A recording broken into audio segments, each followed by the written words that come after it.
कृष्ण।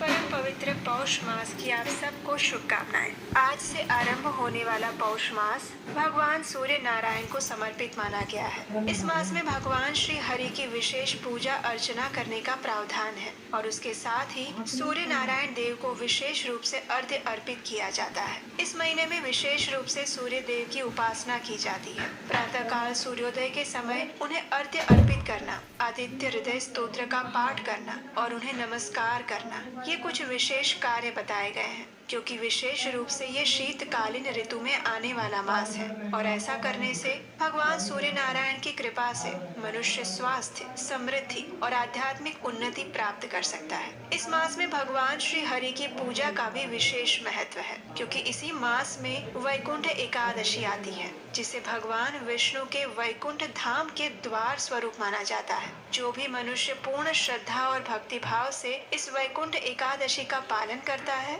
उसके लिए भगवान के धाम वैकुंठ के द्वार खुल जाते हैं। और इसी पवित्र पौष मास में चलिए आज से हम अपना एक और कथा यज्ञ आरंभ करते हैं। इस संपूर्ण पौष मास में हम आपको प्रतिदिन भगवान श्री हरि से जुड़ी हुई सुंदर पौराणिक कथाएं सुनाएंगे जो कि बिल्कुल प्रमाणभूत और वैदिक शास्त्रों से ली गई होंगी। तो चलिए आज के सर्वप्रथम अध्याय का आरंभ करते हैं और सुनते हैं आज की विशेष कथा।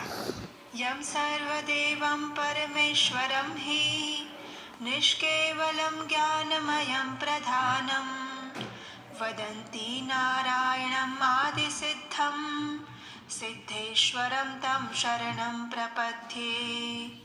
अर्थात जिन्हें सर्वदेव स्वरूप परमेश्वर केवल ज्ञानमय और प्रधान रूप कहते हैं उन सिद्धों के स्वामी आदि सिद्ध भगवान श्री नारायण की मैं शरण ग्रहण करता हूँ। भगवान नारायण की शरण ग्रहण करते हुए आज की कथा का हम आरंभ करते हैं। श्रील सूत गोस्वामी ने कहा, पश्चिम समुद्र के तट पर द्वारिका नाम से एक प्रसिद्ध नगरी है। वहाँ योग शास्त्र के ज्ञाता एक ब्राह्मण देव निवास करते थे और उनका नाम था शिव शर्मा। वे वेद शास्त्रों के अच्छे विद्वान थे। उनके 5 पुत्र थे जो सभी शास्त्रों के पूर्ण ज्ञान में निपुण थे और इन पुत्रों के नाम इस प्रकार थे, यज्ञ शर्मा, वेद शर्मा, धर्म शर्मा, विष्णु शर्मा और सोम शर्मा। ये सभी 5 भाई पिता के भी भक्त थे। ब्राह्मण श्रेष्ठ शिव शर्मा ने उनकी भक्ति को देखकर सोचा, पितृभक्त पुरुषों के हृदय में जो भाव होना चाहिए वो मेरे इन पुत्रों के हृदय में है या नहीं, इस बात को बुद्धि पूर्वक परीक्षण करने के बाद ही मैं जानने का प्रयास करूंगा। अब ब्राह्मण शिव शर्मा वेदों में पारंगत थे,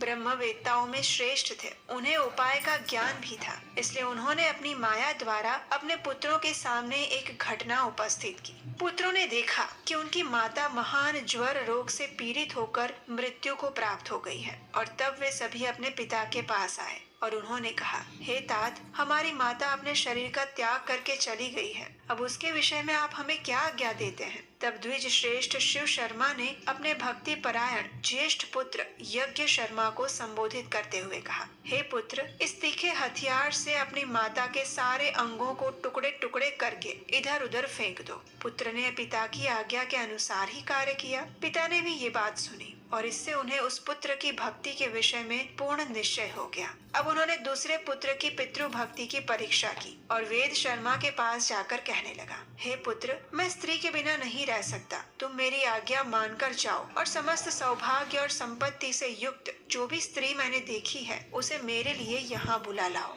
तब पिता के कहने पर वेद शर्मा ने कहा, हे पिताश्री, मैं आपका प्रिय कार्य अवश्य करूंगा। इतना कहकर वह पिता को प्रणाम करके चला गया और उस स्त्री के पास पहुंचकर कहने लगा, हे देवी, मेरे पिता आपके लिए प्रार्थना करते हैं। यद्यपि वे वृद्ध हैं तथापि तुम मेरे अनुरोध से उन पर कृपा करके उनके अनुकूल हो जाओ। वेद शर्मा की ऐसी बात सुनकर माया से प्रकट हुई उस स्त्री ने कहा, हे ब्राह्मण, तुम्हारे पिता बुढ़ापे से कष्ट पा रहे हैं, इसलिए मैं कदापि उन्हें पति बनाना नहीं चाहती। उन्हें खांसी का रोग है, उनके मुंह में कफ भरा रहता है और उस समय दूसरी बीमारियां भी आ गई हैं, इसलिए मुझे उनका समागम नहीं चाहिए। मैं तो तुम्हारे साथ रहना चाहती हूँ, तुम्हारा प्रिय कार्य कर सकती हूँ। तुम दिव्य लक्षणों से संपन्न, दिव्य रूपधारी और तेजस्वी हो। मैं तुम ही को पाना चाहती हूँ। उस वृद्ध को लेकर मैं क्या करूँगी? हे विप्रवर, तुम्हें जिस जिस वस्तु की इच्छा होगी वो सब कुछ मैं लाकर दूंगी और उसमें कोई संदेह नहीं है। उस स्त्री के पाप पूर्ण अप्रिय वचन सुनकर वेद शर्मा ने कहा, हे देवी, तुम्हारा वचन अधर्म युक्त, पाप मिश्रित और अनुचित है। मैं पिता का भक्त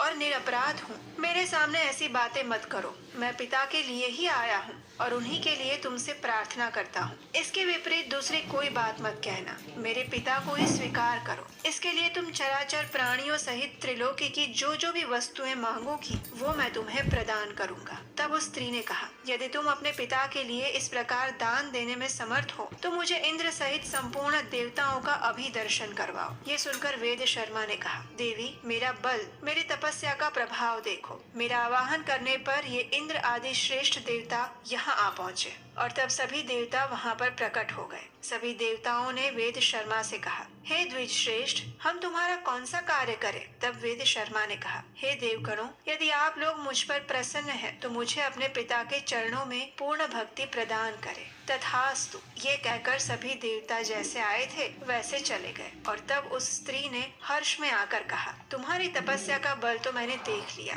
देवताओं से मुझे कोई काम नहीं। अगर तुम मुझे मनचाही वस्तु देना चाहते हो और अपने पिता के लिए मुझे ले जाना चाहते हो तो अपना सिर अपने ही हाथ से काट कर मुझे अर्पित कर दो। और तब वेद शर्मा ने कहा, हे देवी, आज मैं धन्य हो गया। मैं अपने पिता के लिए अपना मस्तक भी दे सकता हूँ। ये लो। इस प्रकार कहकर द्विज श्रेष्ठ वेद शर्मा ने तीखी धार वाली तलवार उठाई और हंसते हंसते अपना मस्तक काट कर उस स्त्री को दे दिया। खून में डूबे हुए उस मस्तक को लेकर वह शिव शर्मा के पास गई और तब स्त्री ने कहा, हे ब्राह्मण देव, तुम्हारे पुत्र वेद शर्मा ने मुझे तुम्हारी सेवा के लिए भेजा है। ये उसका मस्तक है, उसे ग्रहण करो। इस मस्तक को देखकर वेद शर्मा के चारों भाई कांप उठे। उन पुण्यात्मा बंधुओं में इस प्रकार बातें होने लगी, अहो, धर्म ही जिसका सर्वस्व था वो हमारी माता सत्य समाधि के द्वारा मृत्यु को प्राप्त हो गई। हम लोगों में ये वेद शर्मा ही परम सौभाग्यशाली था जिन्होंने पिता के लिए अपने प्राण दे दिए। ये धन्य तो थे ही और अधिक धन्य हो गए।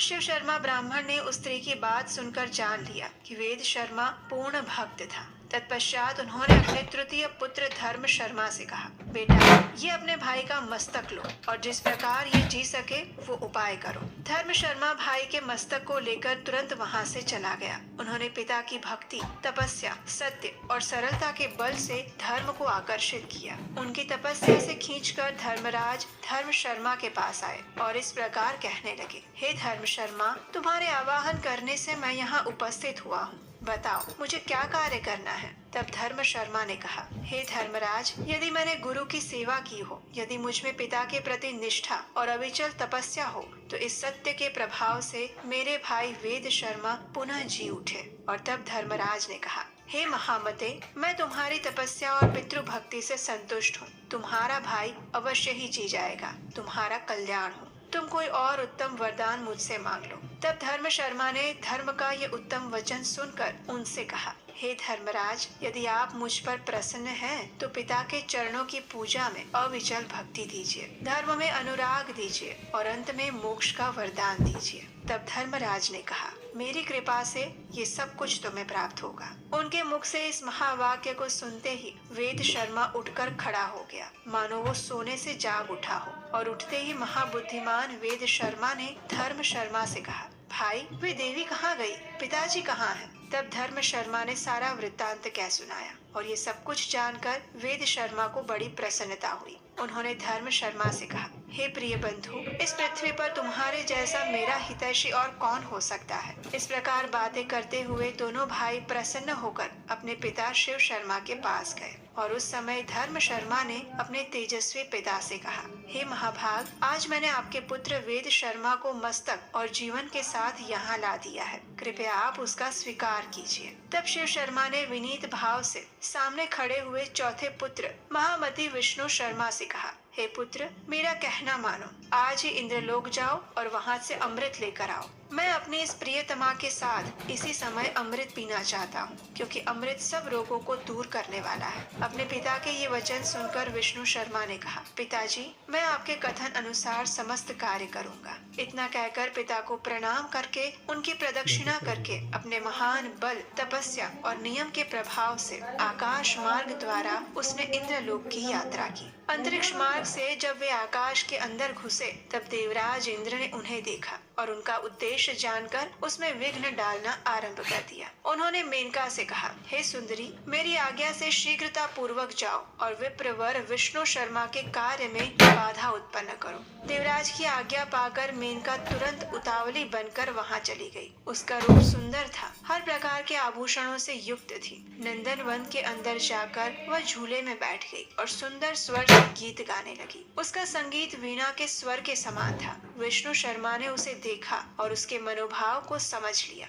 उसने सोचा, ये एक बहुत बड़े विघ्न के रूप में उपस्थित हुई है और निश्चय ही देवराज इंद्र ने इसे भेजा है। ये मेरी भलाई नहीं कर सकती। ये विचार करके वे शीघ्रता पूर्वक आगे बढ़ने लगा और उसे जाते हुए देखकर मेनका ने कहा, हे महामते, कहाँ जा रहे हो? तब विष्णु शर्मा ने कहा, मैं अपने पिता के कार्य से इंद्रलोक में जा रहा हूँ। तब मेनका ने पूछा, मैं कामदेव के बाणों से घायल होकर इस समय तुम्हारी शरण में आई हूँ। अगर धर्म का पालन करना चाहते हो तो मेरी रक्षा करो। तब विष्णु शर्मा ने कहा, हे सुमुखी, मुझे देवराज का सारा चरित्र पता है। तुम्हारे मन में क्या है ये भी मुझसे अनभिज्ञ नहीं है। तुम्हारे तेज और रूप से विश्वामित्र आदि दूसरे लोग ही मोहित होते हैं। मैं शिव शर्मा ब्राह्मण का पुत्र हूँ। मुझ पर तुम्हारा जादू नहीं चलने वाला। मैं योग सिद्धि को प्राप्त हूँ, तपस्या से सिद्ध हो चुका हूँ। काम आदि बड़े बड़े दोषों को मैंने पहले ही जीत लिया है। इसलिए तुम किसी दूसरे पुरुष का आश्रय ग्रहण करो। मैं इंद्रलोक में जा रहा हूँ।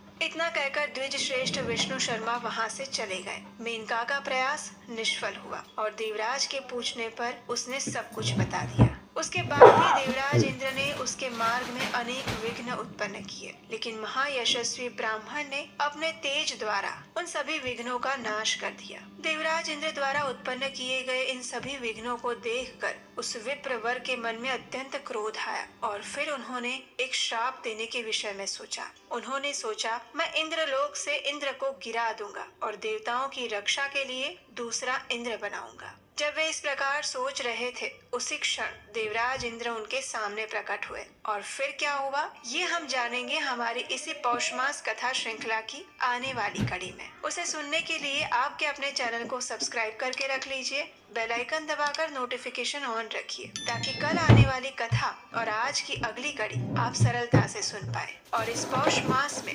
भगवान सूर्य नारायण और भगवान श्री विष्णु की पूर्ण श्रद्धा और भक्ति से शरण ग्रहण कीजिए। और हम भगवान से प्रार्थना करते हैं कि इस पौष मास के आरंभ से ही वे आपके भौतिक और आध्यात्मिक सभी सुखों की रक्षा करें और आपको भगवान श्री कृष्ण के चरण कमलों में शुद्ध भक्ति प्रदान करें। हरे कृष्ण।